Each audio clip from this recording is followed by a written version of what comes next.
Admiral James Walker stood at the massive viewport of Earth Command Station, his weathered face reflecting in the reinforced glass. Below him, Earth turned slowly, its blue oceans now tinted gray with ash, its green continents scarred with black, craters where cities had once stood. Yet despite these wounds, his planet lived. More importantly, his planet had won. Admiral, the broadcast system is ready. Walker turned to face the young officer. Lieutenant Davis looked tired. They all did. No one had slept much during the 3 months of the invasion, and even less during the final week when humanity's desperate counterattack had driven the aliens back. "How many of their communication systems did we capture intact?" Walker asked. 12. Major relay stations, sir. Our techs say that's enough to reach about 60% of their known territory. Walker nodded. It will have to do. The rest will hear it from their friends. He straightened his uniform jacket. Is Dr. Reed here yet? As if summoned by his words, the door to the observation deck slid open. Dr. Emily Reed entered, carrying a data tablet. Her right arm was in a sling, a souvenir from the Battle of New Delhi, where she had been collecting alien technology while under heavy fire. "Doctor," Walker greeted her. "What have we learned about our unwelcome visitors?" Reed swiped across her tablet with her good hand. Images of various alien species appeared, along with star maps and ship designs. They call themselves the Stellar Concordat, 17 different species in total with a loose central government. They've been expanding for about 300 years. She looked up at Walker. "We weren't their first victims, just their latest." Walker frowned. "And their reason for attacking us?" "Standard procedure according to their military logs. They find developing worlds, overwhelm them with superior technology, and add them to the Concordat, sometimes as slaves, sometimes as low-status members." Reed's mouth formed a grim line. "They expected us to surrender within days." Walker turned back to the viewport, staring at Earth. Their mistake. It had been their mistake indeed. The Concordat had arrived with ships that dwarfed humanity's largest vessels. Their weapons had cut through Earth's defenses like paper. Their soldiers had landed in major cities across the globe. But they had not counted on human adaptability. They had not expected Earth's militaries to set aside their differences and unite within hours of the first attack. They had not anticipated how quickly human scientists would reverse engineer captured alien weapons. And most of all, they had not understood that humans, when backed into a corner, would fight with a savagery that shocked even veteran Concordat commanders. The tide had turned 3 weeks into the invasion when Russian and American special forces had captured an intact alien destroyer over the ruins of Tokyo. Within days, Earth scientists had cracked its propulsion and weapon systems. Within 2 weeks, those same weapons had been mass-produced in underground factories around the world. The aliens had expected to face spears. Instead, they found themselves fighting an enemy who took their own weapons and improved them. "The broadcast team is ready, sir," Lieutenant Davis said, interrupting Walker's. "Thoughts?" Walker nodded. "Tell me about the current situation in the Concordat, Doctor." Reed swiped to a new screen on her tablet. "Their fleet is in retreat. Based on their communications, many of their commanders were killed in our counterattack. Their leadership is in chaos." She paused. "But the Concordat is just one power in the galaxy. There are others who might see us as a threat or an opportunity." Walker walked to the center of the room where a simple podium had been set up. Behind it, the Earth turned slowly, its battle scars visible to all who would soon watch the broadcast. "That's why they need to hear from us," he said. "All of them." Reed took a position off to the side, just out of camera range. The broadcast crew gave Walker a countdown. 3, 2, 1. The red light on the camera blinked on. "My name is Admiral James Walker of the United Earth Defense Force," he began, his voice steady and cold. "I speak to you from Earth orbit, where the last ships of your Concordat invasion fleet are being destroyed as I talk." Walker paused, letting the silence hang for a moment. "You came to our world uninvited. You destroyed our cities. You killed millions of our people. You expected us to bow down before your superior technology." His eyes narrowed. "Instead, We took your weapons and turned them against you. We studied your ships and improved them. We adapted in weeks what took you centuries to develop." Walker pressed a button on the podium. Behind him, the view changed to show footage of Earth's counterattack. Captured alien vessels now piloted by humans, alongside hastily constructed Earthships equipped with reverse-engineered weapons tearing through the Concordat fleet. This message is not just for what remains of your Concordat leadership. It is for every spacefaring civilization in this galaxy. Walker's voice grew harder. Earth was not looking for war. We did not venture into space seeking conflict. You brought this war to us. The screen behind him changed again, showing the test firing of a new weapon system. A beam of energy lanced out from an orbital platform, striking a small asteroid. The space rock didn't explode. It simply ceased to exist, reduced to its component atoms in an instant. This weapon was developed by Earth scientists, based on technology we captured from your invasion fleet. What took your species generations to create, we mastered in months. Walker's face remained impassive. And this is just the beginning. The screen changed again, showing production facilities buried deep beneath Earth's surface, churning out ships and weapons at a pace that even the Concordat would find difficult to match. "Let me be clear about what happens next," Walker continued. "Earth will rebuild. Earth will expand into our solar system and eventually to the stars. We will develop our own path among the galactic community." Walker leaned forward slightly, his hands gripping the edges of the podium. "And if any species attacks Earth again, if any civilization makes the same mistake the Concordat made, they will be annihilated." The last word hung in the air. Not defeated, not pushed back, annihilated. This is not a threat. This is not a negotiating position. This is a promise. Walker straightened up. "We now possess the means to detect your faster-than-light travel.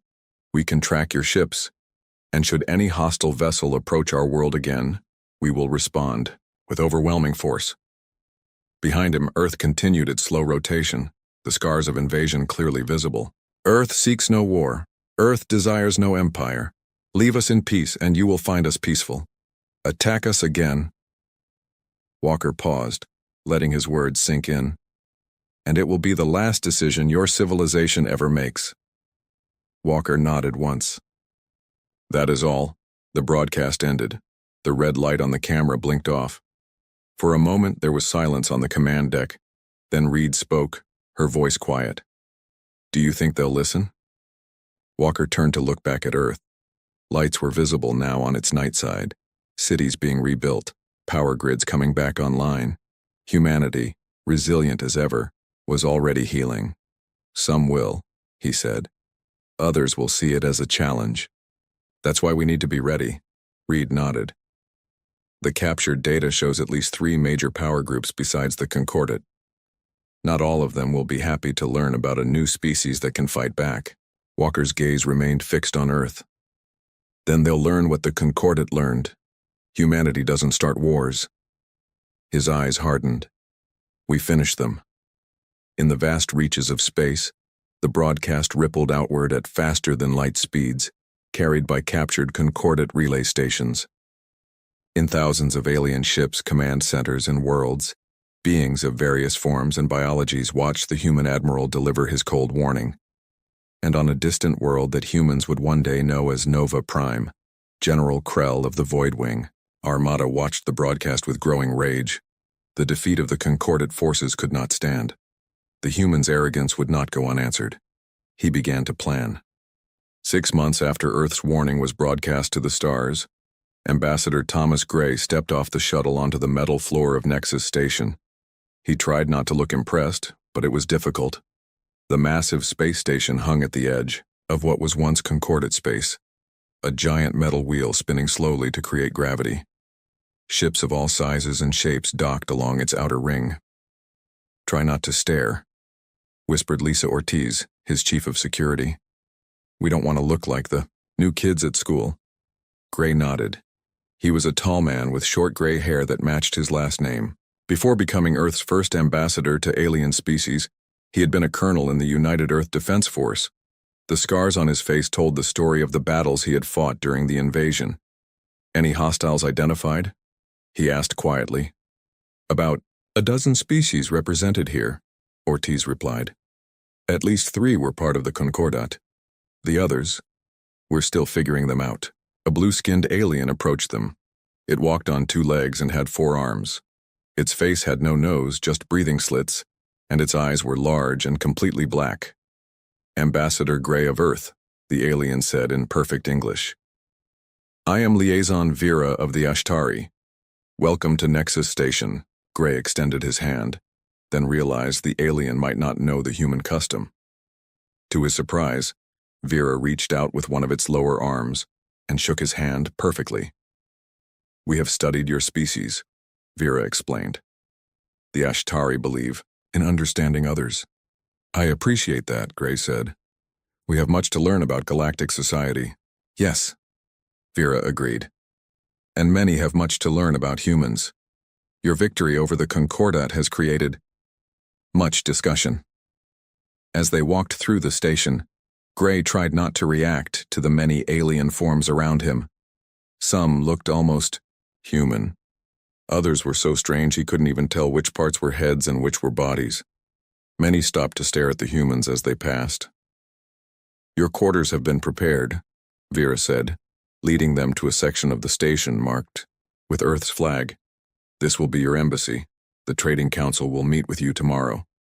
After Vera left, Ortiz ran a scanner around the rooms. Clean, she announced. No listening devices. That we can detect anyway. Gray nodded and turned to the rest of his team. Besides Ortiz, there were 2 diplomats, 3 scientists, and 4 Marines in plain clothes. Earth was taking no chances. Dr. Miller, he said to one of the scientists, what do we know about the Ashtari? Miller, a woman with short blonde hair and quick eyes, checked her tablet. They're traders and diplomats. They stay neutral in most conflicts. They weren't part of the Concordat, but they did business with them. Can we trust them? Miller shrugged. More than others, probably. But remember, every species here has its own goals. The next day, Gray sat at a large round table with representatives from 12 alien species. Some looked at the humans with curiosity. Others showed clear hostility. Earth claims the right to defend itself, said a reptilian alien with red scales. Yet you threaten to destroy entire civilizations. How are we to trust such violent creatures? Gray looked directly at the alien. We didn't start the war. The Concordat did. We finished it. A lucky victory, sneered another alien, this one covered in thick fur with 6 eyes arranged in a circle on its face. Primitive beings shouldn't play with technology they don't understand. Before Gray could answer, Vera spoke. The Ashtari have reviewed the battle data. Earth's victory was not luck. They adapted and innovated at a rate never before seen in the galaxy. This is concerning to some. Concerning? Asked the furry alien. It's dangerous. These humans could be building fleets right now, planning to attack us all. Gray shook his head. Earth wants trade, not war. A loud boom shook the room, cutting off Gray's words. Alarms blared throughout the station. Security breach in Docking Bay 7, announced a voice over the station's speakers. Ortiz was instantly at Gray's side, weapon drawn. We need to move, sir. They rushed back to the Earth Embassy section. Dr. Miller met them at the door, her face pale. It was a bomb, she said. In the docking bay where our shuttle was parked. The shuttle is destroyed. Gray's face hardened. Casualties? 2 station security officers. No humans. This was a message, Ortiz said. They want us to know we're not welcome. Later that night, as Gray sat in his office reviewing security footage, Vera arrived unexpectedly. Ambassador, we must speak privately, the alien said. Vera seemed nervous, constantly looking around. Gray nodded to Ortiz, who checked Vera for weapons, then left them alone. What I tell you now comes at great risk, Vera said quietly. General Krell of the Voidwing Armada is gathering forces. He was a high commander in the Concordat, and he sees your people as a stain on his honor. Gray leaned forward. The bombing? Krell's agents, yes, but this is just the beginning. Vera's black eyes seemed to grow darker. He is convincing others that humans will become conquerors if not stopped now. He speaks of your rapid technological growth as proof. We just want to be left alone, Gray insisted. Perhaps, but your Admiral Walker's message frightened many, and fear leads to bad decisions. Vera paused. There is more. Something called Operation Sunforge. What's that? I don't know details, only that it involves a weapon of terrible power. Vera stood to leave. Watch for allies, Ambassador. Not all species agree with Krell. Some see potential in humans. After Vera left, Gray called Dr. Reed back on Earth. Her face appeared on the screen, looking tired. Emily, we need to speed up the Sentinel system, he said without greeting. And get the Admiral. We have a problem. 3 weeks later, Gray stood before representatives of 10 different alien species in a private meeting room. These weren't the hostile ones from before. These were potential allies, curious about Earth. My government has authorized me to share this with you, Gray said, activating a display. The screen showed a test firing of Earth's new defense system. Massive satellites in orbit around Earth fired energy beams that converged on a small moon in the outer solar system. The beams cut through the moon's surface like butter, splitting it in half. A murmur went through the aliens. This is one of several defense systems Earth has developed, Gray explained. We call it the Sentinel system. It can target any ship entering our solar system. You show us weapons? Asked a tall, thin alien with skin like tree bark. Is this a threat? No, Gray said firmly. It's proof. Proof that Earth can defend itself. Proof that attacking us again would be suicide. He looked at each alien in turn. We want peace. We want trade. We want to learn from you and share what we know. But we will not be conquered. One of the aliens, a being that looked like a floating ball of light, moved closer. Some on this station say humans are too dangerous to be allowed into the galactic community. That you will become the next Concordat. Gray shook his head. Earth has no interest in building an empire. We had enough trouble managing just one planet. This got a few laughs from the aliens, but we will not be victims either. As the meeting ended, several of the aliens approached Gray to discuss possible trade agreements. It was a start. Later, as Gray returned to the Earth Embassy, an urgent message waited for him from Dr. Reed. He read it twice, his face growing. First, the message was simple. Their intelligence teams had intercepted communications about Operation Sunforge. It wasn't just a weapon, it was a planet killer, and Earth was its target. Gray looked out the window at the stars. Somewhere out there, General Krell was preparing for war. And despite all of Earth's new weapons and technologies, Gray wondered if they were ready for what was coming. The warning had been delivered, but some were choosing not to listen.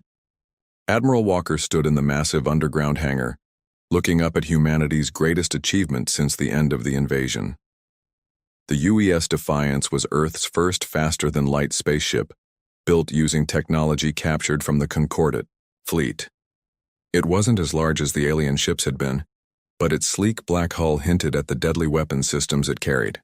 She'll be ready for testing next week, said Chief Engineer Roberts, a woman with dark skin and hands rough from years of work. We've improved their engine design by about 30%. Walker nodded. And the weapons? Better than anything. The Concordat had, Roberts said with pride. The main cannon can punch through 3 meters of their strongest armor. We've also installed the new Prometheus device. Walker's face grew serious at the mention of the Prometheus device. It was Earth's most terrible weapon, designed as a last resort. The scientists who created it refused to test it at full power, fearing what it might do. A young officer approached them. Admiral, urgent message from Ambassador Gray on Nexus Station. Walker followed the officer to the command center, buried deep under what used to be Colorado before the invasion. The room was filled with screens and busy personnel. One large screen lit up with Gray's face. Admiral, we have confirmed reports about Operation Sunforge, Gray said without greeting. It's worse than we thought. Tell me, Walker ordered. It's a superweapon being built in the Erebus system. According to our sources, it can create an artificial solar flare and direct it at a target system. Gray's face was grim. It could burn Earth's atmosphere away. Nothing would survive. Walker was silent for a moment. Timeline? 2 weeks, maybe less, until it's operational.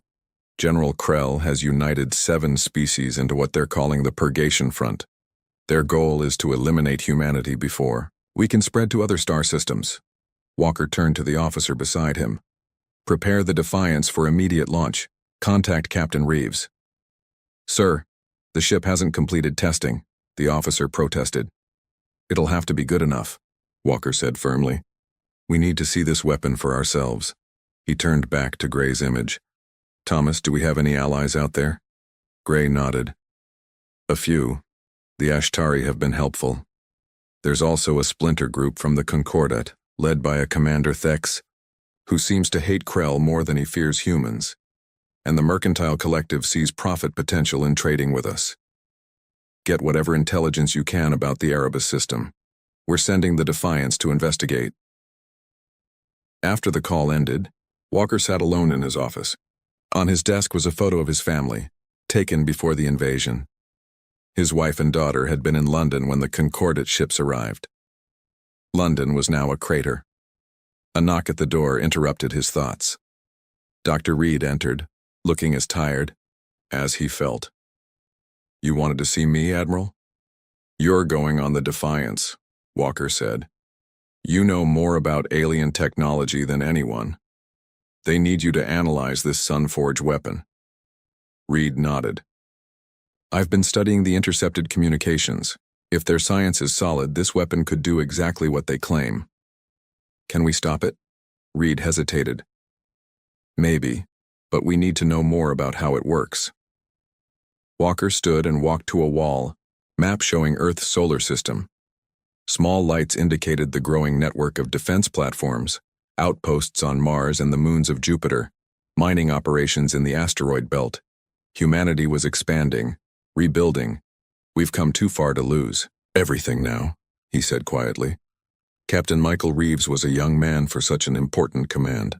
At 35, he had distinguished himself during the invasion by capturing an alien destroyer and turning its weapons against the Concordat fleet. His right arm was now an advanced prosthetic, a reminder of what that victory had cost him. He stood on the bridge of the Defiance, watching his crew prepare for their first faster-than-light jump. Engine room reports ready, Captain, said his first officer, Commander Wilson. Dr. Reed, are you comfortable? Reeves asked the scientist, who sat at a specialized console designed to monitor alien technology. As comfortable as one can be when about to be flung across the galaxy, she replied with a small smile. Reeves turned to Major Diana Wells, who led the ship's squad of Special Forces soldiers. Your team ready, Major? Wells nodded. Her face showed no emotion, but her eyes were sharp. Ready to give General Krell a proper greeting if we meet him. Let's hope it doesn't come to that, Reeves said. This is a reconnaissance mission. We observe the weapon, gather intelligence, and return to Earth. He sat in the captain's chair and opened the ship-wide communication system. All hands, prepare for FTL jump. This is not a drill. Reeves nodded to his navigator. Take us to the Erebus system. The Defiance shuddered slightly as its engines powered up. Outside, the stars seemed to stretch into lines. Then, with a flash, the ship vanished from Earth's solar system. On Nexus Station, Ambassador Gray met secretly with Commander Thex in a quiet corner of the station's garden area. Thex was a tall, thin alien with pale blue skin and 4 eyes arranged vertically on his face. He had once been a high-ranking officer in the Concordat fleet. Your ship has departed for Erebus? Thex asked in a low voice. Gray nodded. Can you tell me anything more about what they'll find there? Thex looked around nervously. The Purgation Front has gathered a large fleet to protect Sunforge. General Krell commands from his flagship, the Dominion. Why are you helping us? Gray asked. Your people tried to conquer Earth. Thex's upper eyes narrowed. Krell is a fool who dreams of old glories. The Concordat was corrupt and dying before we ever found your world. Your people simply hastened its end. He leaned closer. Some of us see a different future, one where species work together rather than conquering each other. A noble thought, Gray said, but difficult to believe after what your people did to Earth. Not all of us supported the invasion, Thex said, and after seeing how your people fought, many of us would prefer to be your allies than your enemies. Their conversation was interrupted by Liaison Vera, who approached quickly. Ambassador Commander, Vera said urgently, you must leave. Station security is searching for both of you. What's happened? Gray asked. Agents of the Purgation Front have accused you of espionage. They demand your arrest. Vera's black eyes showed concern. This is just an excuse. They plan to kill you both. Gray and Thex followed Vera through hidden maintenance tunnels within the station. They emerged near the docking bays. My ship is here, Thex said, pointing to a small, sleek vessel. I can take us somewhere safe. What about my staff? Gray asked Vera. Already warned. They are making their way to your emergency escape shuttle. Vera handed Gray a small data device. Take this. It contains all the intelligence the Ashtari have gathered about Sunforge. Your Captain Reeves will need it. As alarms began to sound throughout the station, Gray thanked Vera and boarded Thex's ship. Through the viewport, he watched as Nexus Station grew smaller behind them. Where are we going? He asked Thex. To join your ship, the alien replied. I know shortcuts through Erebus that your captain will need. Gray looked out at the stars streaking past. The Purgation Front is making their move. Yes, Thex agreed. The war has already begun. In the Erebus system, the Defiance emerged from faster-than-light travel far from the binary stars at the system's center. The ship's stealth systems, improved versions of Concordat technology, immediately activated. On the bridge, Captain Reeves ordered passive scans of the system. What they found confirmed their worst fears. Massive energy readings from the smaller star, reported Dr. Reed, studying her instruments. They've built something around it, something huge. Ship count? Reeves asked his tactical officer. At least 50 warships patrolling the outer system. The inner system has twice that many. This is a major fleet operation. Reeves studied the tactical display. So much for the element of surprise. We need to get closer to that weapon, Doctor. Reed looked up from her console, her face pale. Captain, based on these readings, Sunforge is nearly operational. The energy output is growing. How long? Reed shook her head. Days, maybe hours. Not the 2 weeks we thought. Reeves gripped the arms of his chair. The Defiance was alone, deep in enemy territory, facing an entire fleet protecting a weapon that could destroy Earth. Plot a course through the asteroid belt, he ordered. We need to get close enough to see exactly what we're dealing with. As the Defiance moved silently through space, the crew could not know that Ambassador Gray and Commander Thex were racing to join them, or that back on Earth, Admiral Walker was preparing for the worst. The storm was no longer gathering. It had arrived. The UES Defiance moved slowly through the asteroid belt of the Erebus system. Captain Reeves stood on the bridge, studying the tactical display that showed their position relative to the massive construction around the smaller of the binary stars. Magnify. Sector 7, he ordered. The screen zoomed in on part of the structure orbiting the star. It looked like a giant metal ring with numerous stations attached to it. Energy pulses flowed from the star through conduits into the ring. What are we looking at, Dr. Reed? Reeves asked. Reed frowned at her readings. It's like nothing I've seen before. They're harvesting energy directly from the star and channeling it through those arrays. She looked up at Reeves. Based on the energy signatures, this device operates on principles similar to Concordat weapons, but on a vastly larger scale. Can it do what they claim? Reeves asked. Create a directed solar flare that could reach Earth? Reed nodded grimly. Yes. The physics are sound. With enough energy, they could generate an artificial solar flare and direct it through a series of focusing arrays. The resulting beam would maintain coherence over interstellar distances. Commander Wilson joined them. Captain, we've detected a command station at these coordinates. He pointed to a large structure at the edge of the construction zone. It appears to be coordinating the work on the weapon. Reeves turned to Major Wells, who stood nearby. Major, I need your team to infiltrate that station. We need information on Sunforge's operational timeline and defensive capabilities. Wells nodded. My team can insert using the stealth shuttle. What's our objective? Get in, download their operational data, and get out without being detected, Reeves said. We need to know exactly when this thing will be ready to fire. And if we're detected? Wells asked. Reeves looked at her steadily. Then complete the mission at all costs. 2 hours later, Major Wells and her team of 5 Special Forces soldiers approached the Purgation Front Command Station in a small shuttle with stealth technology. The shuttle was barely visible against the backdrop of space as it docked with an emergency airlock on the station's underside. Remember, we're here for information, not a firefight, Wells told her team as they prepared to enter the station. Move fast. Stay quiet. They cut through the airlock and entered the station. The corridors were designed for beings larger than humans, with high ceilings and wide doorways. The team moved silently, using handheld devices to track life signs and avoid patrols. Command center should be 2 levels up, whispered Sergeant Martinez, checking a small holographic map. They found a maintenance shaft and climbed up.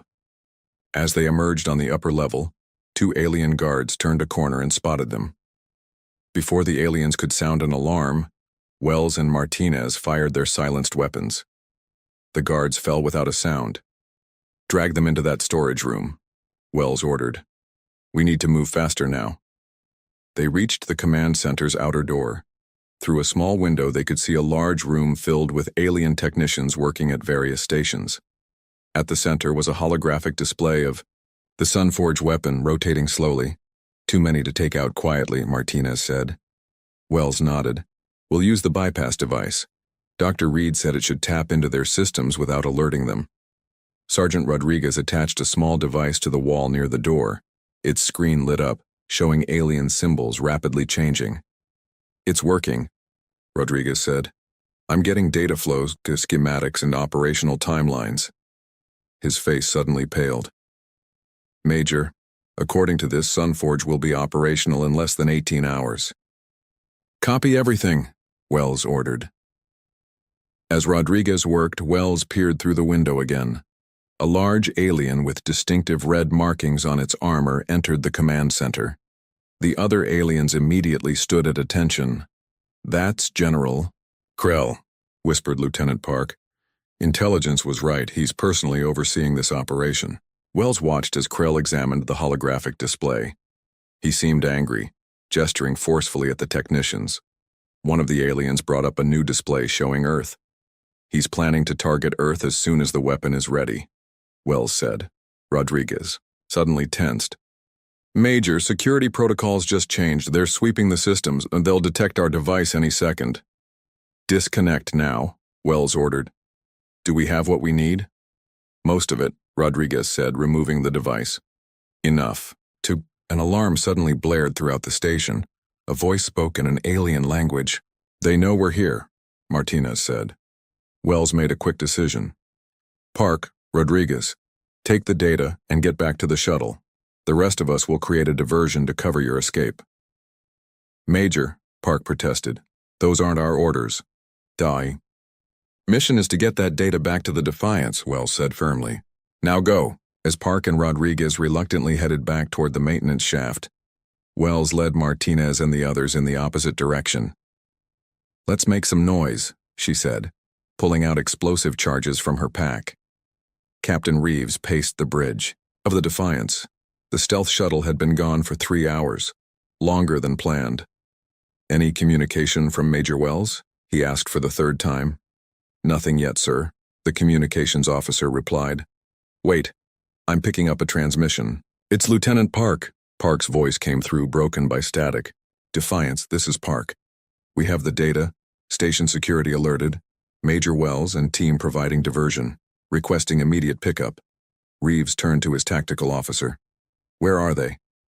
I have the shuttle's beacon, sir. They're moving away from the station, but they're being pursued by 2 patrol craft. Reeves faced a terrible choice. If he moved the Defiance to rescue the shuttle, they would lose their stealth advantage. The entire Purgation Front fleet would know they were there. Helm, set course to intercept the shuttle, he ordered. Weapons, prepare to engage those patrol. Craft, sir, the tactical officer warned. That will expose our position. I know, Reeves said grimly. But we need that data, and I won't abandon our people. The Defiance moved out from behind the asteroid that had concealed it. Its engines flared as it accelerated toward the fleeing shuttle. Enemy patrol craft in range, reported the weapons officer. Take them out, Reeves ordered. The Defiance fired its main weapons. Beams of energy lanced across space, destroying both patrol craft instantly. The stealth shuttle, now clear of pursuers, adjusted course toward the Defiance. Sir, we're being scanned by multiple enemy vessels, the tactical officer reported urgently. They've detected us. Reeves watched as dozens of enemy ships began, moving toward their position. Get that shuttle aboard now. Then prepare for emergency jump to light speed. The shuttle docked quickly. Lieutenant Park and Sergeant Rodriguez rushed onto the bridge, looking exhausted and grim. Where's Major Wells? Reeves asked. Park handed him a data device. She stayed behind to ensure we got out, sir. Her last order was to deliver this to you. Reeves took the device. Dr. Reed, analyze this immediately. He turned back to Park. Did any of them make it? Park shook his head. The command station exploded as we were leaving. They took out a significant part of it, sir. Major Wells completed her mission. A moment of silence fell on the bridge. Then the tactical officer's voice broke through. Captain, enemy vessels closing from all directions. We're surrounded. On the main screen, dozens of Purgation Front warships moved to encircle the Defiance. Leading them was a massive vessel that dwarfed the others. The Dominion, Rodriguez said quietly. General Krell's flagship. Dr. Reed looked up from her console, her face pale. Captain, I've analyzed the data. Sunforge is ready for initial testing now. They've accelerated the timetable. And, she hesitated. They're targeting Earth first. Reeves stared at the approaching enemy fleet. They were outgunned and surrounded. But Earth's survival depended on stopping that weapon. Helm, plot a direct course to Sunforge, he ordered. Sir? The helmsman questioned. Through the enemy fleet? Exactly, Reeves said, his artificial right hand clenched into a fist. Prepare the Prometheus device. The bridge crew fell silent. They all knew what the Prometheus device was designed to do. We may not make it back from this, Reeves said quietly, but Earth will. The Defiance turned toward the heart of the Erebus system, its engines glowing brightly as it accelerated toward the waiting enemy fleet. Behind them, unnoticed in the chaos, a small ship emerged from lightspeed. Ambassador Gray and Commander Thex had arrived, just in time to see the battle begin. The UES Defiance raced toward the heart of the Erebus system, its engines pushed beyond safe limits. Behind it, the Purgation Front fleet gave chase, led by General Krell's massive flagship, the Dominion. On the bridge, Captain Reeves gripped the arms of his command chair as the ship shuddered under enemy fire. Shields at 60%, reported Commander Wilson. We can't take much more of this. Stay on course, Reeves ordered. How long until we're in range of Sunforge? 3 minutes, Captain, the helmsman answered. Dr. Reed worked frantically at her console. The Prometheus device is ready, but we need to get closer. It has to disrupt the star's magnetic field at precisely the right point. Lieutenant Park, who had barely had time to catch his breath since returning from the command station mission, suddenly called out from the communications station. Captain, I'm picking up a transmission on a concordant frequency. Ignore it, Reeves said. Focus on, sir, it's addressed specifically to us, using Earth military protocols. The source claims to be Ambassador Gray. Reeves hesitated. Put it through. Gray's voice filled the bridge. Defiance, this is Ambassador Gray aboard Commander Thex's vessel. We have crucial information about Sunforge's weaknesses. Do not, repeat, do not deploy the Prometheus device yet. Ambassador, we're a little busy right now. Reeves replied as the ship rocked from another hit. Captain, Commander Thex knows a way to disable Sunforge without using the Prometheus. His ship has a stealth system more advanced than yours. We can approach undetected while you draw their fire. Reeves glanced at Dr. Reed, who nodded. It's possible. The Prometheus is untested at full power. We don't know what might happen.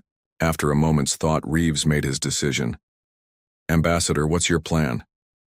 Thex can get us close to Sunforge's control nexus, Gray explained. The weapon draws power through 3 main conduits. If we can overload even one of them, the entire system will fail catastrophically. And how exactly do we do that? Reeves asked. Commander Thex's voice joined the conversation. My ship carries a quantum disruptor, a device designed to shut down concordant technology in case of rebellion. It will work on Sunforge. Another explosion rocked the Defiance. Shields at 40%, Wilson reported grimly. We'll keep them. Busy, Reeves decided. How much time do you need? 10 minutes, Thex replied. Reeves looked at his tactical display. The Defiance was taking heavy fire, and Krell's flagship was closing in. You've got 8.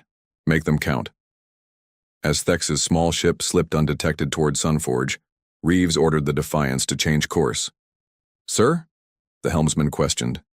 Take us straight at the Dominion, Reeves ordered.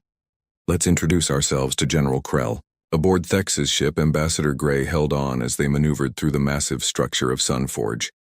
The quantum disruptor, a cylinder about the size of a human arm, sat secured in a compartment near him. Why are you really helping us? Gray asked Thex as they flew.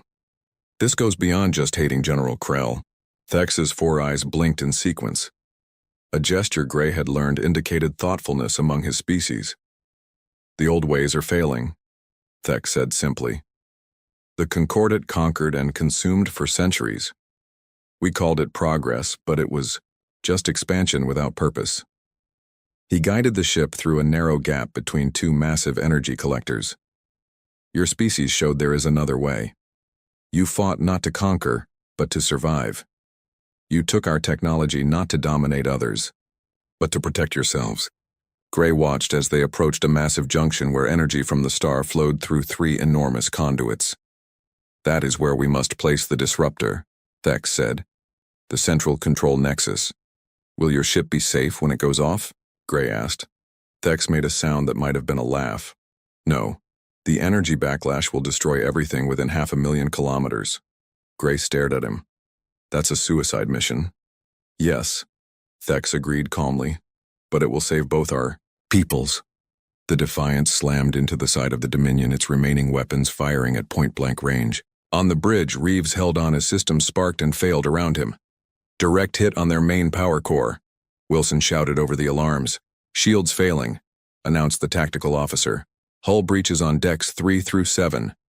Reeves activated the ship-wide communication system. All hands prepare to abandon ship. Get to the escape pods. Dr. Reed looked up from her console. Captain, Sunforge is powering up. They're starting the firing sequence. Reeves checked the time. Gray and Thex had only been gone for 6 minutes. Can we still deploy the Prometheus device? He asked Reed. She shook her head. The launch system was damaged in the attack. On the main screen, they could see the massive arrays of Sunforge beginning to glow as they charged with energy from the star. In minutes, they would release a directed solar flare that would travel faster than light to Earth, burning away its atmosphere and killing all life on the planet. Sir, Park called out, I'm receiving a transmission from General Krell. The screen changed to show the alien general. His reptilian features were set in what might have been a smile. Human captain, Krell said, his voice translated by the ship's computer. You have fought well, but your primitive vessel is no match for the might of the Purgation Front. Surrender now, and I will allow your crew to witness the cleansing of your world before you join them in death. Reeves stood, despite the ship, shaking around him. Earth warned you, General. We said what would happen if you attacked us again. Krell made a dismissive gesture. Empty threats from a primitive species. Your warning means nothing. That's where you're wrong, Reeves said, calmly. Our warning wasn't empty. and you're about to find out exactly what happens when you ignore it. At that moment, a blinding flash of light erupted from the center of Sunforge. The massive weapon's structure began to break apart as energy surged back through its systems. "What is happening?" Krell demanded, his composure breaking. "What have you done?" Reeves allowed himself a small smile. "We annihilated you, just like we promised." The transmission cut off as Sunforge collapsed in on itself. The energy it had been drawing from the star rebounded through the system, creating a shockwave that tore through the Purgation Front fleet. "All hands to escape pods now," Reeves ordered as the Defiance began to break apart. 3 months later, Admiral Walker stood before the newly formed Galactic Council on Nexus Station. Representatives from 27 spacefaring civilizations watched as he approached the central podium. Walker wore his formal uniform, decorated with medals from the invasion war. Behind him stood Ambassador Gray, now recovered from his injuries, and Dr. Reed, who had been promoted for her work analyzing alien technology. 3 months ago, Walker began, a coalition called the Purgation Front attempted to destroy Earth with a superweapon. They failed, thanks to the bravery of the crew of the UES Defiance and our allies. He looked around the chamber at the assembled aliens. Most watched with interest. Some showed clear hostility. Others, like Liaison Vera of the Ashtari, nodded in approval. Twice now alien forces have attacked Earth. Twice we have defended ourselves. Walker's voice grew harder. "I am here today to restate our warning and to offer a choice." He pressed a button on the podium. A holographic display appeared, showing Earth's new defense network. Hundreds of platforms in orbit around the planet and throughout the solar system, all equipped with weapons based on those used to destroy Sunforge. "Earth does not seek war," Walker continued. "We do not want conquest. We only want to live in peace, to trade with those who wish to trade, to learn from those willing to teach, and to share what we know with those who ask."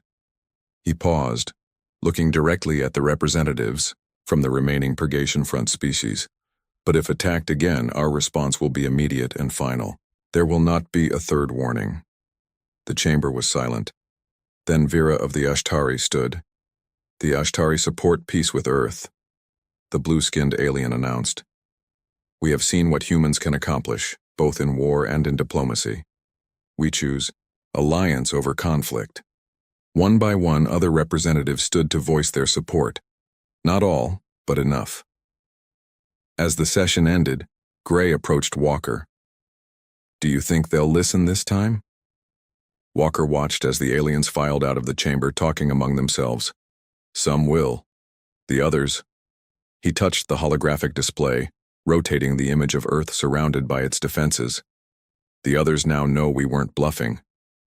Back on Earth, cities were being rebuilt. Alien technology had accelerated recovery efforts and opened new frontiers in science, medicine, and quality of life.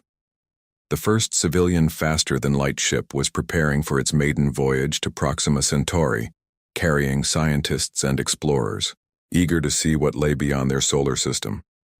In a memorial garden in what was once London, a monument had been erected to the crew of the Defiance and to Commander Thex. Captain Reeves, one of the few survivors, often visited.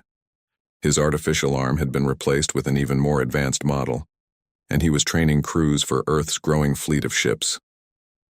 The warning remained, but alongside it grew something new: the possibility of peace in a galaxy that had known, mostly, war.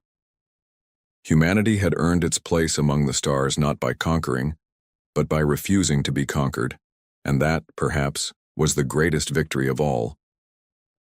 Commander Jack Wilson stood at the large viewing window of Galactic Union Station 7, watching the stars. His tall figure cast a long shadow across the polished floor. 20 years in space had given him sharp eyes and a serious face. Right now, those eyes were filled with worry. "Commander, you need to see this," said Officer Anna Reed as she rushed into the room. Her normally calm voice shook slightly. She handed him a data pad with red flashing alerts. Jack took the pad and read quickly. His eyes grew wide. "This can't be right. Check it again." "We did, sir. 3 times." Anna pointed to the numbers on the screen. The dangerous fleet is gone. All 57 ships, they just vanished. The dangerous fleet was the most feared group of warships in the outer systems. For over 30 years, they had attacked trading ships, destroyed small colonies, and slipped away before anyone could catch them. They were brutal, efficient, and always one step ahead of the Galactic Union forces. Jack walked to the main control panel and pressed several buttons. A large map of the galaxy appeared in the center of the room. Tiny dots of light showed the last known locations of the dangerous fleet. Where were they last seen? He asked, though he already knew the answer. Anna touched the map, making it zoom in on a small yellow star. Here, sir, near the Sol system. Jack frowned. The Sol system was considered unimportant by the Galactic Union. It had only one inhabited planet called Earth. The humans there were thought to be primitive. They had basic space travel, but nothing close to the faster-than-light ships used by the rest of the galaxy. The Union classified Earth as a Level 2 civilization, not yet ready for official contact. Why would the dangerous fleet go there? Jack wondered aloud. There's nothing of value in that system. The door opened again, and 3 more officers entered. Tom Reed, the tech specialist and Anna's brother. Maria Torres, the team's xenobiologist, and Ben Stone, head of security. They all looked serious. I called an emergency meeting, Anna explained. This is too important to wait. Jack nodded and turned to the others. The dangerous fleet has vanished near Earth. I need ideas. Ben spoke first, his deep voice filling the room. Maybe they were destroyed. A natural space event, perhaps? Tom shook his head. Not likely. We'd see debris, energy signatures, something. But there's nothing. It's like they were erased. Or hidden, Maria suggested. But Earth doesn't have that kind of technology. They're still using chemical rockets and basic ion drives. Jack walked back to the window, thinking. Something didn't add up. 57 warships don't just disappear. What does the Council say? Maria asked. The Council doesn't know yet, Jack replied. I wanted our team to assess the situation first. Anna looked surprised. Sir, protocol requires immediate. I know the protocol, Officer Reed. Jack cut her off. But if we tell the Council now, they'll send a full battle group to Earth. If I'm wrong, we risk exposing ourselves to a pre-contact civilization. If I'm right, well, I want to know what we're dealing with first. The room fell silent as everyone considered his words. You want to go to Earth, Ben said. It wasn't a question. Jack nodded. Small team. Quick reconnaissance. We go in quiet, find out what happened to the fleet, and report back. The Council won't approve, Tom warned. Then we don't ask them, Jack said firmly. This mission is off the books. Volunteers only. He looked around the room, meeting each person's eyes. No one looked away. I'm in, Ben said first, crossing his arms. Me too, added Maria. Anna and Tom exchanged glances. We're with you, Commander, Anna said for both of them. Jack felt a small weight lift from his shoulders. He had the best team in the Union, smart, loyal, and brave. If anyone could solve this mystery, they could. Good. We leave in 6 hours, pack light, and tell no one where we're going. 3 days later, their small scout ship approached the outer edge of the Sol system. They had traveled faster than any Earthship could detect, and their advanced cloaking technology made them invisible to primitive radar systems. Scan the system, Jack ordered, as they passed the gas giant called Neptune. Tom's fingers flew over the control panel. 8 planets. Standard star, nothing unusual, wait. He frowned and adjusted something on his screen. That's odd. What is it? Jack asked, moving to look over his shoulder. I'm picking up energy readings from Earth and its moon that shouldn't be there. Tom pointed to spikes on his display. If Earth is a level 2 civilization, these readings make no sense. They're using energy in ways that, well, frankly, in ways that we don't even fully understand. Jack felt his heart beat faster. Could it be the dangerous fleet? Maybe, Tom said, not sounding convinced. But these patterns look different, more advanced, actually. As they moved closer to Earth, passing the red planet Mars, Their sensors began to pick up more unusual readings. "Commander," Anna called from her station, "I'm detecting thousands of small objects in orbit around Earth." "Satellites?" Jack asked.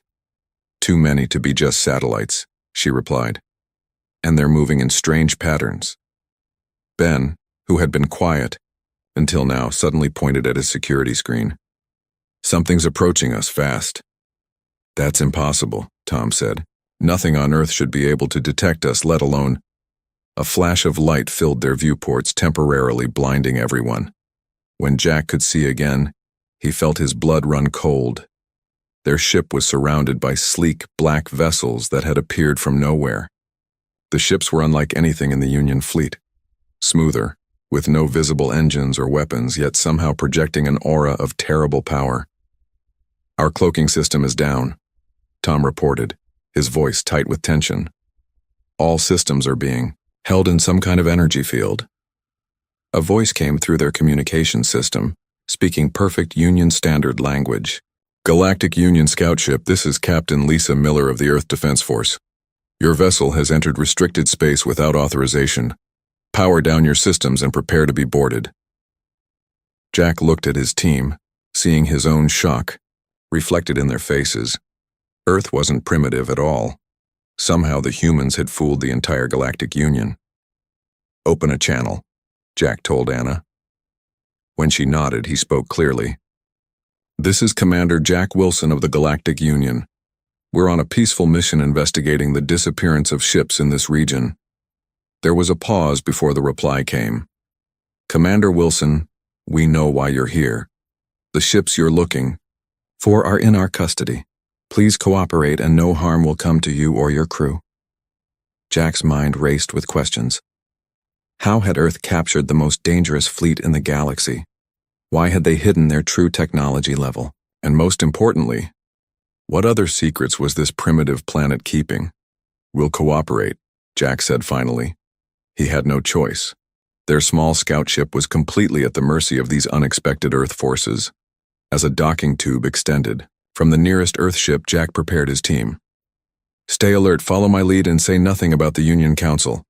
Something tells me we've stumbled onto a secret much bigger than missing ships." The airlock opened, revealing their first look at Earth's true face, and the beginning of a discovery that would shake the foundations of the galaxy. The airlock hissed open. Commander Jack Wilson stood straight, hiding his nervousness as 5 figures entered their ship. 4 wore black uniforms and carried strange weapons that glowed faintly blue. The 5th person, a woman with short brown hair and confident eyes, stepped forward. "Commander Wilson, I'm Captain Lisa Miller, Earth Defense Force." Her voice was firm but not unfriendly. "Welcome to Earth space, though I wish the circumstances were different." Jack kept his face neutral. "Captain Miller, I must say this is unexpected. The Galactic Union believes Earth to be a level 2 civilization."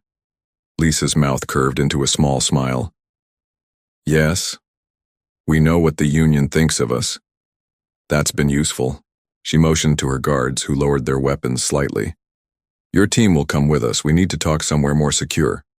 Ben, the security chief, moved closer to Jack. "Commander, I advise caution."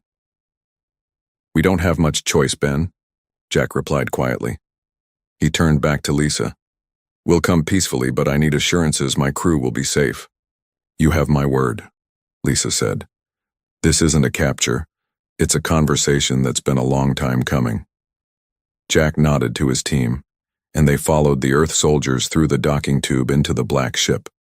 The inside was nothing like Jack expected. The walls seemed to flow like liquid metal, and there were no visible control panels or screens. The air felt charged with energy. Tom whispered, "This technology, it's beyond anything in the Union." "Keep that to yourself for now," Jack warned. They were led to a large room with a round table.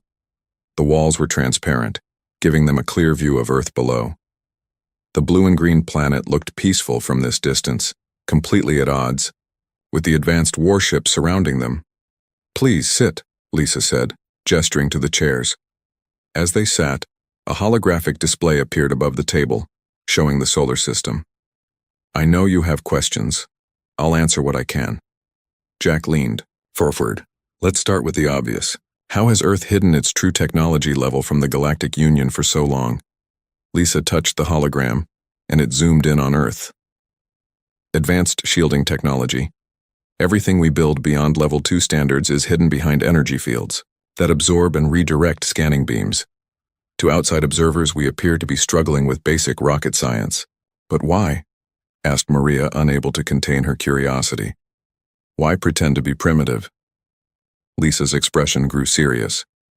History lesson, short version. 300 years ago, your Union wasn't the first alien group to find Earth. We had visitors who were less peaceful than you. The hologram changed to show an ancient battle. Strange ships attacking Earth cities. They assumed we were easy prey, Lisa continued. They were wrong. We fought back, won, and captured their technology.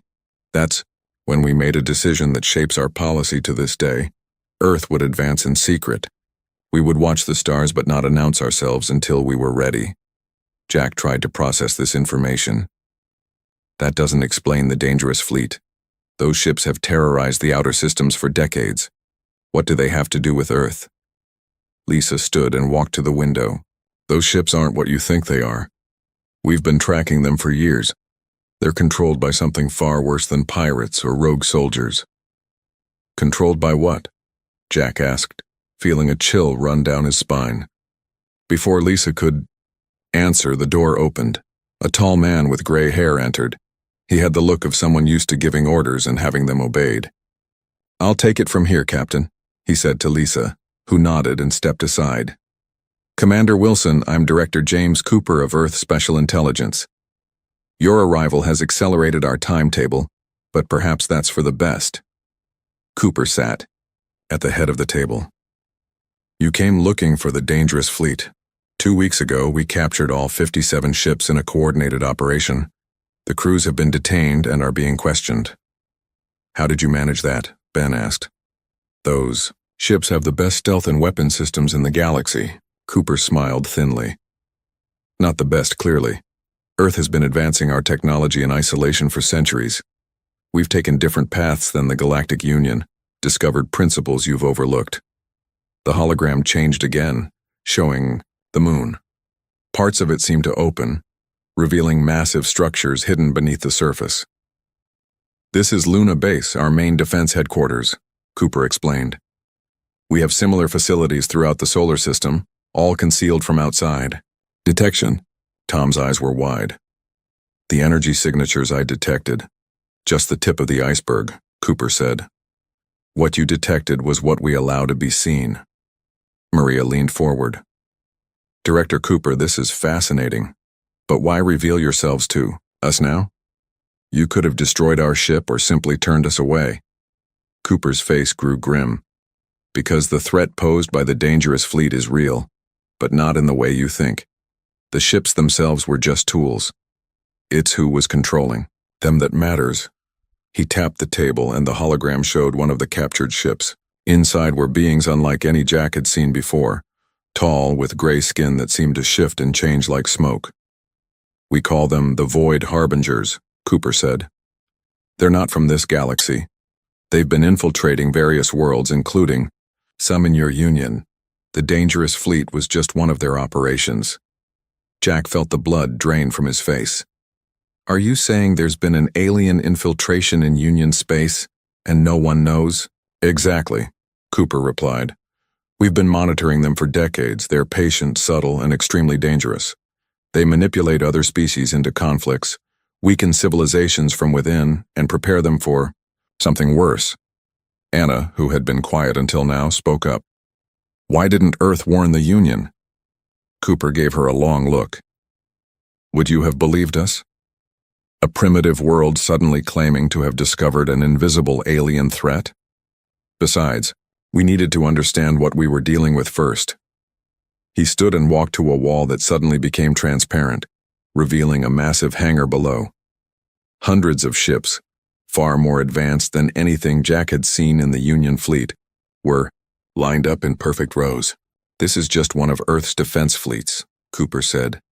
We built them not to conquer but to protect. Now we face a choice. He turned back to Jack and his team. The Void Harbingers know we've captured their ships. Soon, they'll realize their agents are missing. They'll come looking, and when they do, they won't be subtle anymore. Jack looked at the Earth fleet below, then at his team. They all showed the same mix of awe and concern he felt. "What are you proposing, Director?" Jack asked. "An alliance," Cooper replied simply. "Earth is ready to join the galactic community, but on equal terms.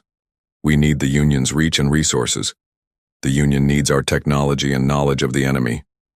Cooper's eyes fixed on Jack's. "You came here looking for missing ships. You found a lost branch of humanity that took a different path. Now you need to decide. Will you help us convince the Union Council that Earth isn't their enemy, before the real enemy strikes?" Jack thought of the Council, with their rigid rules and slow decision-making. Convincing them would be the hardest mission of his career. But looking at the Earth fleet and thinking of the mysterious Void Harbingers, he knew there was only one choice. "Tell me everything you know about these Harbingers," Jack said. "If we're going to face the Council together, we need the full story." Cooper nodded and pressed his hand to the table. The room darkened as a new hologram appeared, a detailed map of the galaxy with hundreds of red points blinking ominously across Union space. "These," Cooper said gravely, "are all the places we've detected Harbinger activity. As you can see, Commander, we have much to discuss." The underground facility beneath the Pacific Ocean was unlike anything Jack Wilson and his team had ever seen. After their meeting on the ship, Director Cooper had brought them to Earth via a transport system that seemed to bend space itself, arriving in seconds rather than hours. Now they stood in a vast chamber with a ceiling so high it vanished into shadows. The walls glowed with a soft blue light, and thousands of people worked at stations that floated in midair. Through enormous windows, they could see the dark ocean waters and strange machines moving outside. "Welcome to Atlantis Base," Cooper said, watching their amazed faces. "One of Earth's oldest and largest facilities." "Atlantis?" Maria asked. "Like the myth?" Cooper nodded. "We borrowed the name. Seemed fitting for an underwater city. This base has been active for over 200 years, completely hidden from both Earth's general population and outside observers."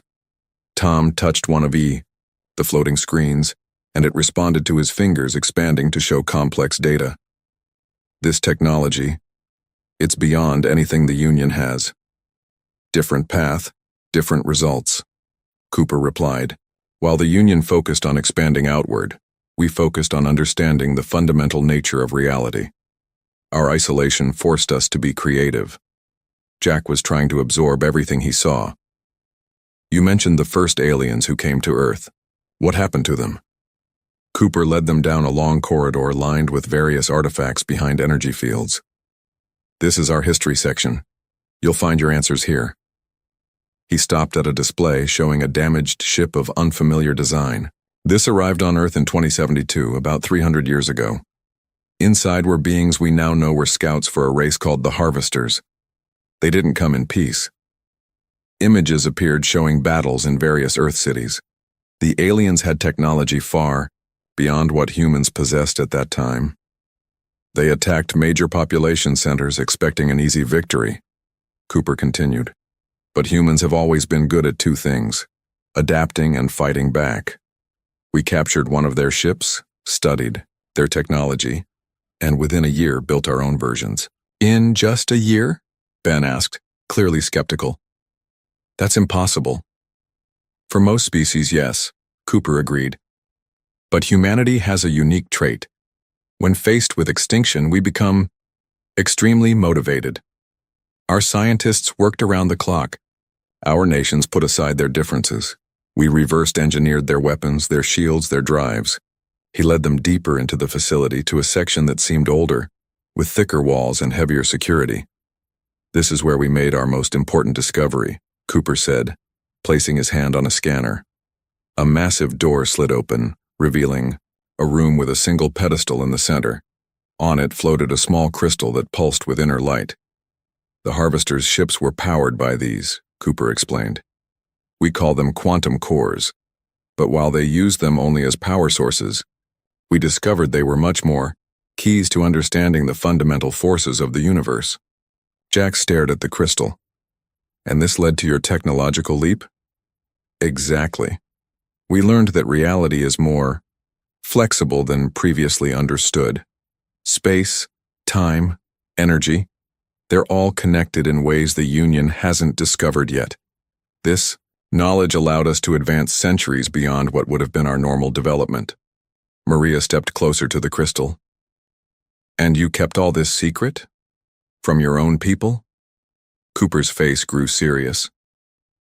At first, it was necessary. The panic would have been devastating. Later, it became policy. A small group of people from all nations formed what became the Earth Defense Force, a secret organization dedicated to protecting humanity from outside threats. And from itself, Anna added quietly. Cooper nodded. Yes, human history is full of technologies being weaponized against other humans. The Council decided these discoveries were too powerful to risk another world war. As they left the secure room, alarms suddenly blared throughout the facility. Red lights flashed along the corridors. Director Cooper to Command Center. Immediately, a voice announced over speakers. Cooper's face hardened. Follow me, he ordered, his pace quickening. They rushed through several security checkpoints until they reached a circular room filled with officers monitoring dozens of screens. In the center was a holographic display of the solar system. Report, Cooper demanded. A woman in a blue uniform turned to him. Sir, we've detected unusual activity at the edge of the system. The prisoners from the dangerous fleet. They're dying. All of them? Cooper asked sharply. Yes, sir, simultaneously. Their bodies are dissolving. Cooper swore under his breath. They've been activated. Bring up the quantum signature detectors. The hologram changed to show waves of energy spreading through the solar system. What are we looking at? Jack asked. Cooper's voice was grim. A quantum signal. The Void Harbingers controlling the fleet members just triggered some kind of self-destruct protocol. But the energy release is creating a beacon. A beacon for what? Ben asked. For them. Cooper pointed to the farthest edge of the display where a distortion was forming. They're coming.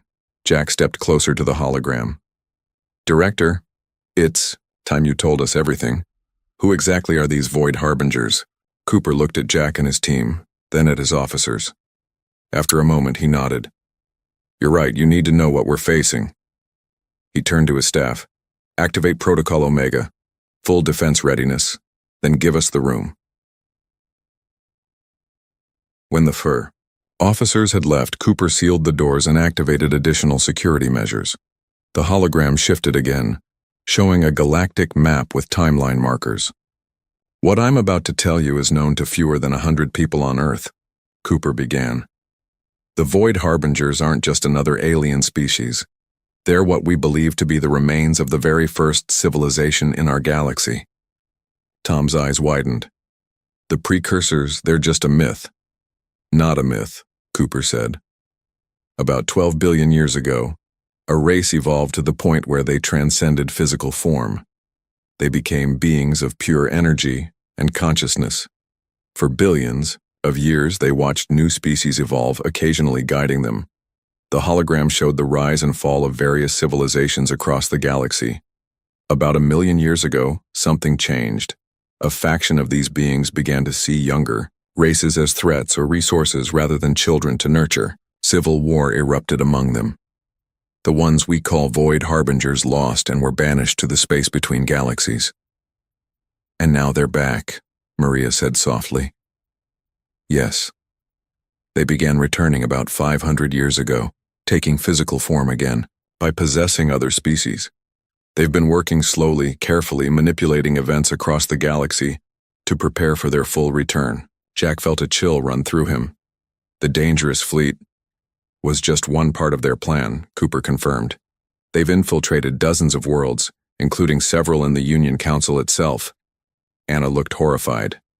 How do you know all this? Cooper hesitated, then pressed a sequence on the control panel. A hidden door opened in the wall of the command center. From it emerged a tall, thin being that glowed with soft light. Because, Cooper said, we have allies from the other faction. Meet Guardian, one of the original precursors who has been helping Earth prepare for this moment. The glowing being nodded to them. When it spoke, the voice seemed to come from everywhere at once. We have watched your people for millennia, Guardian said. Of all the young races, humans showed the most potential, adaptable, creative, resilient. When we detected the return of our fallen brethren, we knew humanity would be crucial in the coming conflict. Jack stared at the being, struggling to process everything. Why Earth? Why not warn the whole galaxy? The Harbingers have agents everywhere, Guardian explained. Open warning would have triggered their plans before we were ready. Earth was isolated enough to develop in secret, yet resourceful enough to advance quickly once guided. Cooper turned, back to the hologram, which now showed the distortion growing at the edge of the solar system. And now the moment we've prepared for has arrived sooner than expected. The Harbingers know we've captured their agents. They're coming in force. What do we do? Jack asked. You must return to the Union, Guardian said. Warn them. Show them the truth.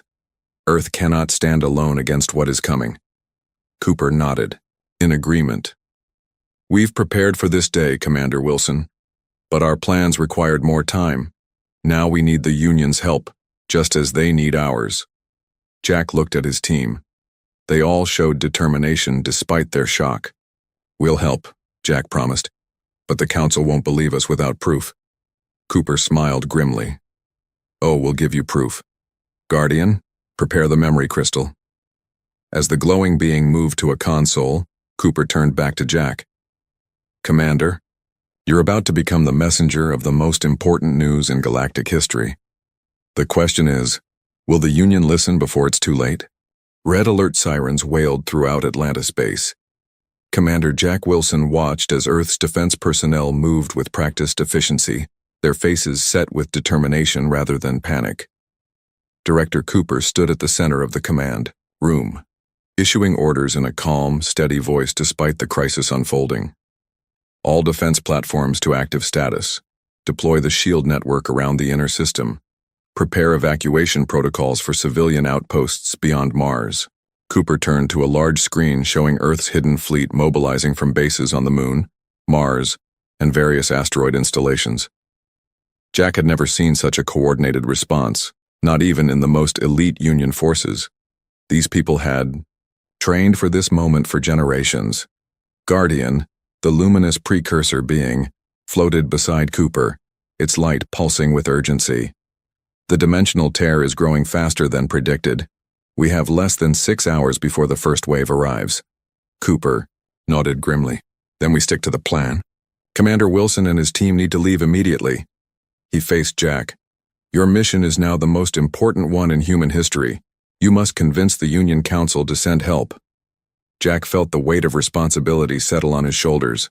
I'll need something more than just my word. The Council won't believe this without proof. You'll have it, Cooper assured him. He held out a small crystal similar to the one they had seen earlier, but this one glowed with a deep purple light. This memory crystal contains everything. Our history, evidence of the Harbingers' infiltration and data on their weaknesses. Guardian helped us prepare it. Guardian moved closer. The crystal also carries my energy signature. The Council has old records of my kind. They will recognize its authenticity. Tom examined the crystal without touching it. How do we access the information? It will interface with any Union computer system, Guardian explained. But be warned, the Harbingers have agents in the Council. They will try to stop you from presenting this evidence. Ben, ever the security chief, frowned. How will we know who to trust? You won't, Cooper said bluntly. That's what makes this so dangerous. The Harbingers can assume almost perfect copies of whoever they possess, but they cannot replicate quantum brain patterns. This device, he handed Jack a small scanner, will help you identify them. It's crude but effective at close range. Maria looked at the scanner with scientific interest. How does it work? It detects the subtle energy distortions around possessed individuals, Guardian answered. The readings are faint but unmistakable if you know what to look for. Anna, who had been studying the tactical displays, turned to them with concern. Even if we convince the Council, can their ships get here in time? The tear is already forming. Cooper exchanged looks with Guardian before answering. No. Union ships are too slow. But once you show them the evidence, give them these coordinates. He handed Jack a data chip. It's the location of a hidden Earth outpost near the Council homeworld. We have ships there ready to transport their forces. You have bases near the Council? Jack asked, shocked. How long have you been operating in Union space? 70 years, Cooper admitted. We needed to monitor the Harbinger's movements. Our bases are small, automated, and completely cloaked. Before Jack could respond, the entire facility shook violently. Lights flickered and several consoles erupted in sparks. Status report, Cooper demanded. An officer's voice came through, the speakers tight with tension. Sir, the Void Harbingers have launched an attack on our outer system defenses. They've somehow accelerated their arrival. The Jupiter outpost is under heavy fire. Cooper swore under his breath. Show me. The main screen changed to display Jupiter and its moons. Dark ships with strange, shifting shapes were pouring through a tear in space near the giant planet. Earth's defense platforms were firing back, but several had already gone dark. They're not supposed to have this kind of firepower yet, Cooper said, his composure slipping for the first time. Something's wrong. Guardian's light flickered anxiously. They've evolved their technology beyond our predictions. This changes everything. Jack stepped forward. We need to leave now. Every minute counts. Cooper nodded sharply. Captain Miller will take you back to your ship. We've upgraded its engines and added some of our shield technology. It should get you to the Council faster than any Union vessel.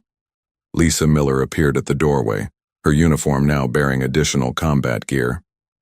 Your ship is ready, Commander. We need to move quickly. As they prepared to leave, Guardian approached Jack. Commander Wilson, there is one more thing you must know. The being's light dimmed to a somber glow. The Harbingers aren't just invaders, they're harvesters of consciousness. They don't just kill their victims, they absorb them. Every being they take makes them stronger. Jack felt cold at this revelation. Is there any way to free those who've been taken? No, Guardian said sadly. Once absorbed, consciousness cannot be restored.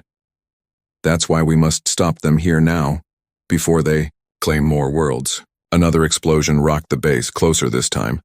Warning lights flashed across the command center. They've broken through the outer defenses, someone shouted. Multiple hostiles approaching Earth orbit. Cooper turned to Jack and his team. Go. We'll hold them here as long as we can.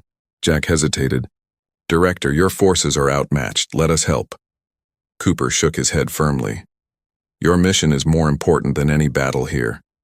If the Union doesn't join this fight, the entire galaxy will fall. He extended his hand. Good luck, Commander. Jack clasped Cooper's hand, then turned to his team. Let's move. They followed Captain Miller through corridors now filled with rushing personnel and the distant sounds of battle. Emergency lights cast everything in a red glow as they hurried toward the transport bay. The situation at Jupiter is worse than they're admitting, Miller told them as they ran. Those ships, they're unlike anything we've faced in our simulations. It's like they're adapting to our weapons in real time. They reached the bay where their upgraded scout ship waited. It now bore subtle reinforcements and new equipment that hummed with power. The coordinates for the Union Council and our hidden base are already programmed in, Miller explained as they boarded.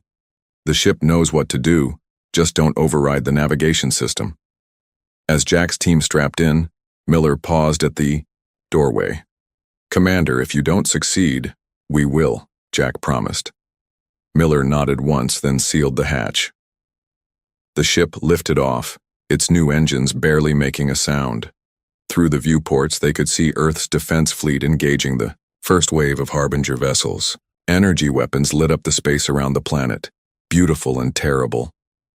Breaking orbit, Tom announced from the pilot's seat. New engines responding perfectly. We'll reach Union space in under 40 hours. As they accelerated away from Earth, a massive explosion bloomed near the moon. One of Earth's largest defense platforms had detonated, taking several Harbinger ships with it. They're sacrificing their outer defenses, Ben observed grimly. Buying us time. Jack clutched the memory crystal, feeling its weight both physical and symbolic. And we can't waste it. Full speed to the Council. The ship surged forward, its enhanced engines pushing it faster than any Union vessel.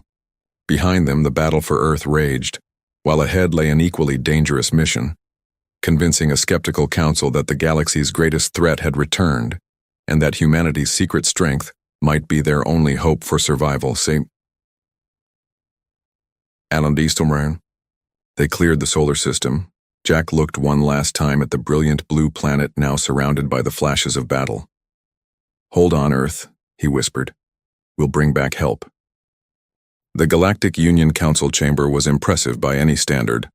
A vast dome with seats for representatives from over 500 worlds arranged in rising tiers.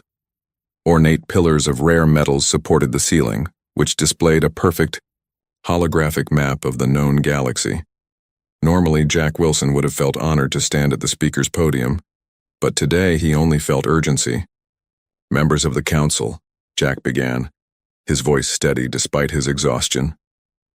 40 hours of high-speed travel had left him and his team drained, but there was no time to rest. I come before you with information of critical importance to the security of all our worlds. The head counselor, an elderly being from the ancient Zell civilization, leaned forward. Commander Wilson, you were not authorized to visit Earth, yet you return with wild claims of advanced human technology and invisible invaders. The Council requires more than just your word. Jack nodded. I understand, Counselor. He placed Guardian's memory crystal on the display panel beside him. This contains all the evidence we've gathered. The crystal pulsed with purple light, and the holographic display above changed to show images of Earth's hidden fleet, the captured dangerous ships, and finally, the horrifying footage of the Void Harbinger's attack on Jupiter. Murmurs spread through the chamber as counselors leaned forward, some in disbelief, others in growing alarm. This cannot be real, said a representative from the Mer Collective. Earth is a primitive world. These images must be fabricated. Tom stepped forward. The crystal contains verification codes and quantum signatures that cannot be faked. The evidence is genuine, Anna added. We've included sensor data from our own ship. Earth has been hiding their true technological development for centuries. But why? Asked another counselor. Why would humans deceive the galaxy for so long? Because they were preparing, Jack explained. Earth was visited by hostile aliens long before the Union made contact. They chose isolation and secrecy as their protection while they advanced their technology. Maria activated another section of the crystal's data. The Void Harbingers have been infiltrating worlds across the galaxy. We have evidence of their agents in multiple systems, including... She was interrupted by a loud alarm. Red lights flashed throughout the chamber. The Council is under attack, shouted a security officer. Multiple ships of unknown design have appeared in orbit. Jack's heart sank. They followed us. The Harbingers must have tracked our ship. Ben quickly accessed. The external camera feeds on a nearby console.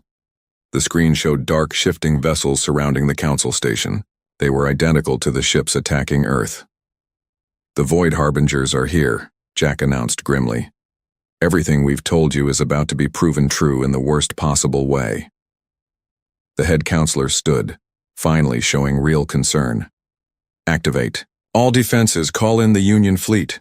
There's no time, Jack said, pulling out the data chip Cooper had given him.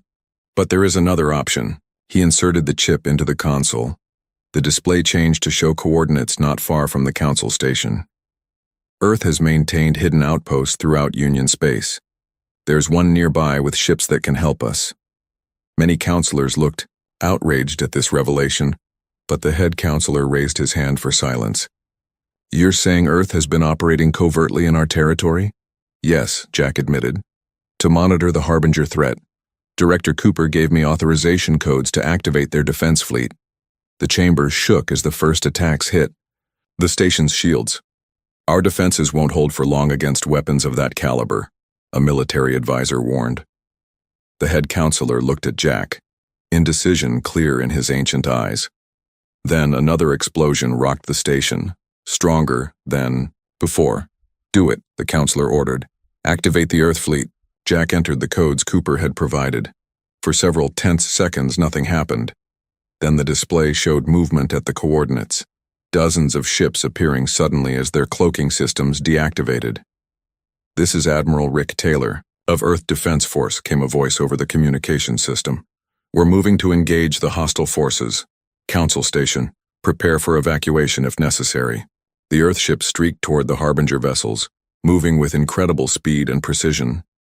Their weapons, unlike anything the Council had seen before, cut through the enemy's defenses with surprising effectiveness. "Those ships," the military advisor gasped. "The energy readings, they're using technology similar to the dangerous fleet but far more advanced." Jack nodded. "Earth didn't just study the alien technology they captured, they improved it. They've been preparing for this fight for centuries." On the display, they watched as Admiral Taylor's forces formed a protective barrier around the Council station, engaging the Harbinger ships. The Earth vessels moved in complex patterns, somehow predicting the enemy's actions before they occurred. "They're using quantum predictive algorithms," Tom explained, studying the tactical displays. "Their ship's computers are calculating probable moves seconds before the Harbingers make them." Another Earth vessel, larger than the others, moved into position above the station. "Council station, this is the EDF Defender," a new voice announced. "We're extending our shield perimeter to cover your position. Stand by." A shimmer of energy flowed from the Earth ship, enveloping the Council station. The next Harbinger attack hit this new shield and dissipated harmlessly. The head counselor turned to Jack, amazement replacing his earlier skepticism. "It seems we have greatly underestimated our human neighbors." "There's no time for politics now," Jack urged. "Earth is under heavy attack. They need reinforcements immediately." The counselor nodded and addressed the chamber. "By emergency powers, I authorize full military cooperation with Earth forces. All available Union ships are to prepare for immediate deployment to the Sol system." As the council members rushed to implement these orders, Admiral Taylor's face appeared on the main screen. Behind him, the battle continued to rage, but the tide was turning as more Earthships arrived. "Commander Wilson," Taylor said, recognizing Jack. "Good work getting the Council's cooperation. We've contained the situation here, but Earth is facing the main Harbinger fleet. The dimensional tear near Jupiter has widened. Hundreds of enemy ships are pouring through." Jack stepped closer to the screen. "The Union fleet is preparing to assist, Admiral, but their ships are slower than yours." Taylor nodded. "We've anticipated that. Once we secure this area, we'll transport as many Union ships as we can using our jump technology.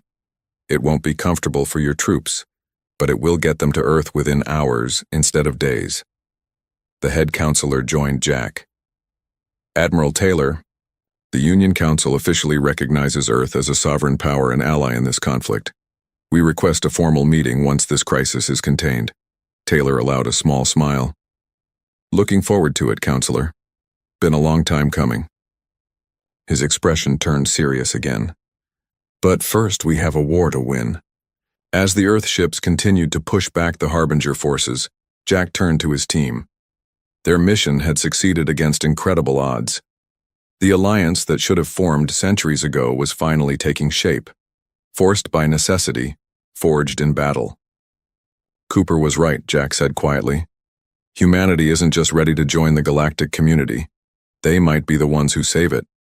On the display, Union ships were already moving into formation alongside their new Earth allies. The combined fleet prepared to jump to the Sol system, where the fate of not just Earth but the entire galaxy would be decided. The secret was out. Earth had risen.